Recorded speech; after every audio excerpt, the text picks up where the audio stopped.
So welcome back to Physics of Music. And last time we were talking about oscillations and how they arise physically. We understood that when you have an object which is displaced from some equilibrium position, that often it's subject to restoring forces. These tend to point in the direction to bring it back to the equilibrium position. For relatively small displacements away from that equilibrium position, then these restoring forces in many systems obey what's known as Hooke's law, which is that if you displace it twice as much, then the restoring force is twice as strong.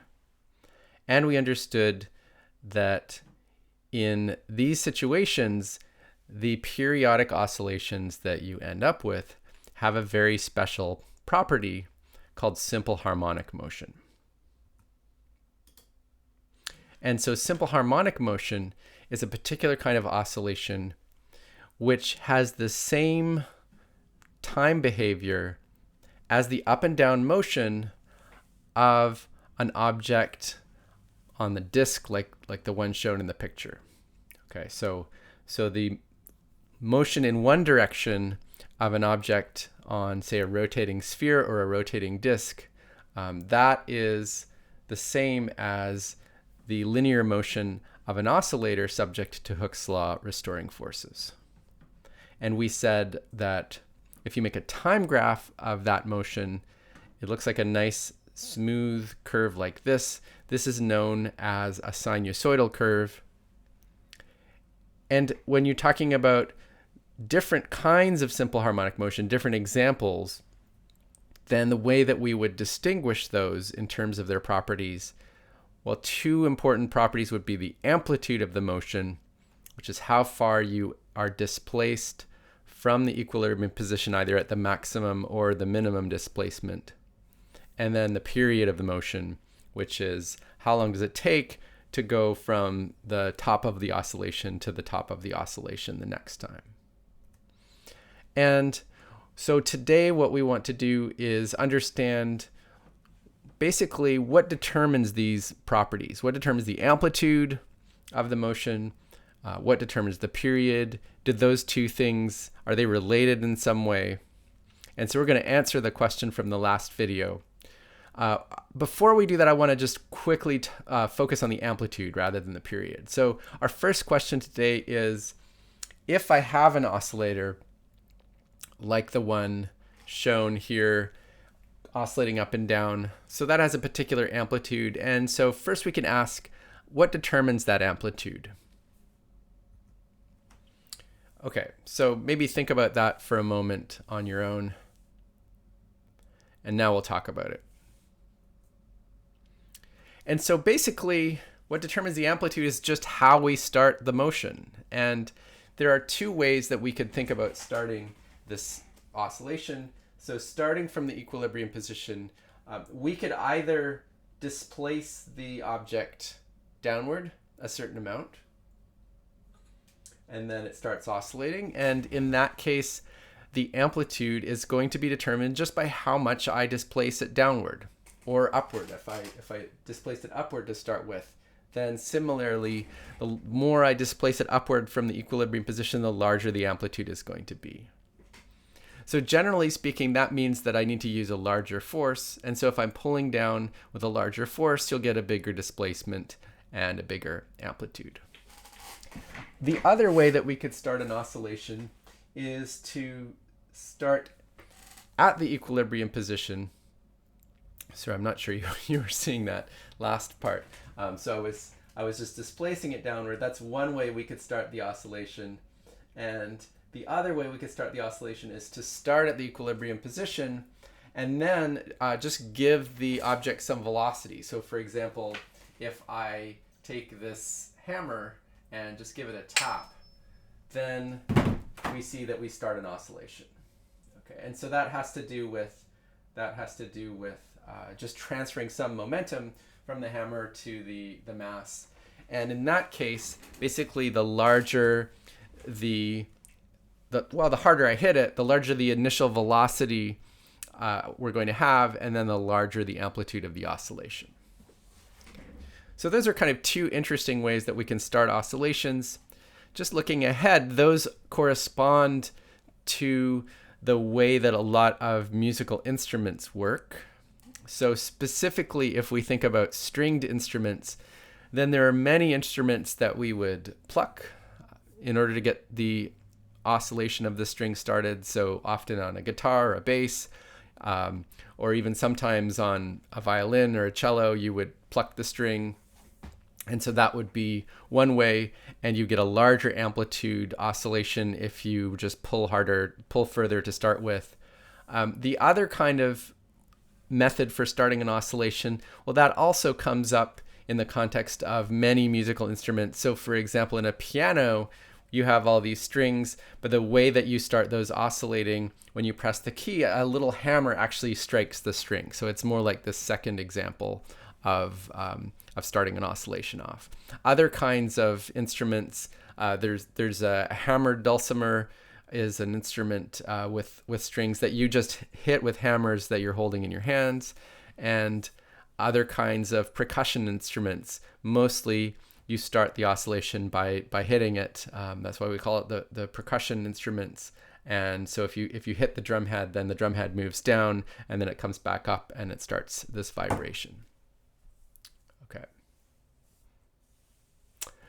Okay, so finally, what I promised in the last video is that we were going to turn to the question of the oscillation period.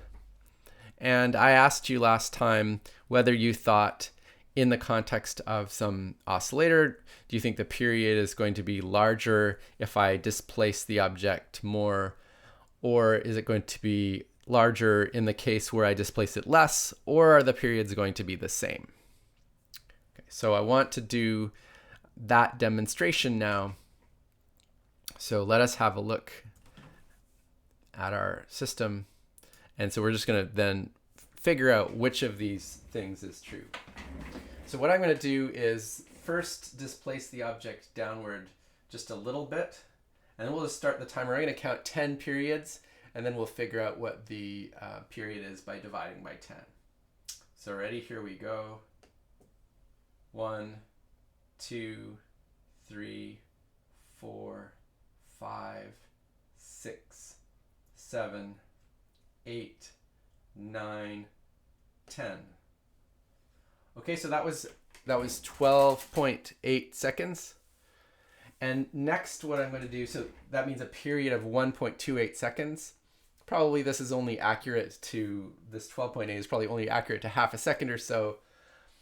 So let's do it again, but now I'm going to displace it a larger amount.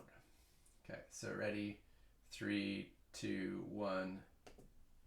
1, 2, 3, 4, 5, 6, 7, 8, 9, 10. Okay, so you can see that was almost exactly the same. Definitely within the range of certainty I have for how accurate those times are. So we got 12.8 seconds the first time, and then 12.86 seconds the second time, even though the amplitude was quite a bit larger. Okay, so that is a really important property of oscillations with Hooke's law. And it turns out that that is a crucial property for the proper functioning of musical instruments. So let me just emphasize this property.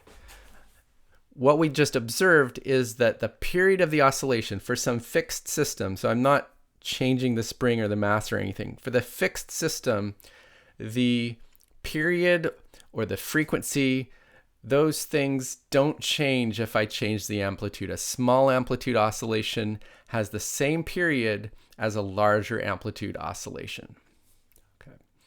So a way to think of that is that this particular system that we were talking about, that has any given mass and given spring, or more general, any more general system where I have a massive thing that's subject to some Hooke's law restoring forces, there's a particular natural oscillation frequency that that system has, and it doesn't change if I set up a slightly larger oscillation or a smaller oscillation. It's the same.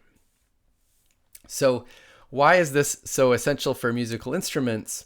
Well, the amplitude of oscillations ends up being related, as we'll discuss, to the loudness of the sound that is produced. And so what you want in a musical instrument is the sound not to change its frequency if I play louder or softer. Okay, so if you think about a piano, then you can play a soft note or a loud note, and those correspond to different amplitudes of vibration of the string, but the frequency stays the same. Okay, it would be a disaster if you had to somehow account for changing frequencies if you tried to play louder or softer. It'd be almost impossible to play any music.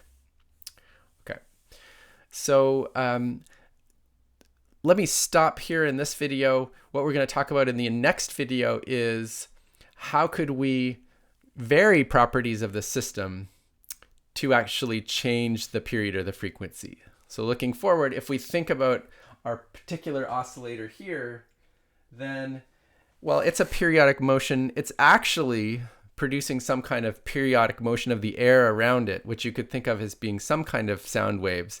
But the frequency of this oscillation is far too low to correspond to a musical note.